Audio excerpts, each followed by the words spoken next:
ಯಾವತ್ತು ಯಾವನ್ ಕೆಲಸ ಮಾಡಲ್ಲ ಅವನ ಹೆಸರು ಮತ್ತೆ ಅವ್ರ ಫೋನ್ ನಂಬರ್, ರೈತರ ಫೋನ್ ನಂಬರ್ ಬರೆದು ಹಾಕ್ಲಿ.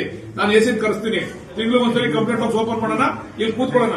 ಜನ ಬಂದು ಅವ್ರು ಉತ್ತರ ಹೇಳಿ ನೀವು ಇಲ್ಲದ್ರೆ ಹೆಕಡ ಹೊಡಿಸ್ತೀನಿ ನಾನು. ನನ್ನ ಮೇಲೆ ಸೋಷಿಯಲ್ ಮೀಡಿಯಾದಲ್ಲಿ ಹಾಕೋರು ಪರವಾಗಿಲ್ಲ.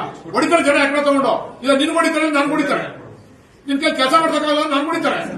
ಇಲ್ಲ ನಿನ್ ಹೊಡಿತಾರೆ. ಯಾರು ಹಾಕ್ತಾರೆ ಕುछ ಮಾತಾಡ್ತಾರೆ ಬಾಲ್ಕೃಷ್ಣ ಅಂತ. ಇನ್ನೇನು ಮಾತಾಡೋದು ಮುತ್ತಿಕ್ತಾರ ನಿಮ್ಗೆ? ನಾಚಿಕೆ ಆಗಲ್ಲ ನಿಮ್ಗೆ? ದಯವಿಟ್ಟು ಕ್ಲಾಪ್ಸ್ ಹಾಕಿ. ಜನಗಳನ್ನ ಯಾಕ್ರಿ ಸಾಯಿಸ್ತಾರಲ್ರಿ? ಎಲ್ಲಾರು ಸಾಯಿಸ್ತಿರಲ್ರಿ ಯಾಕ್ರಿ? ನಿಮ್ ಕುಟುಂಬದಲ್ಲಿ ಹಿಂಗಾದ್ರೆ ಸುಮ್ಮನಿರ್ತೀರನ್ರಿ? ನಾಚಿಕೆ ಆಗ್ಬೇಕ್ರಿ.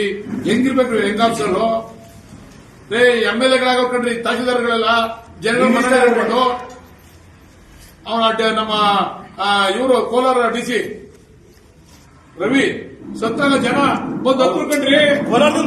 ಯಾಕತ್ರು? ಸಾವಿರಾರು ಜನ, ಲಕ್ಷಾಂತರ ಜನ ಯಾಕತ್ರು? ಮತ್ತೆ ಅದನ್ನ ಈಗ ನಿಮ್ದೇ ಹೇಳ್ತಾರ ನನ್ನ ಮಗ ತೋಲ್ಬೋದ ಕಣೆ ಅಂತಾರೆ. ನೋಡಿ ಯಾಕ್ರಿ ಬೇಕಿದೆಲ್ಲ ರೀ? ಪೆನ್ನಿದೆ ಸರ್, ತೋರಿಸಿ.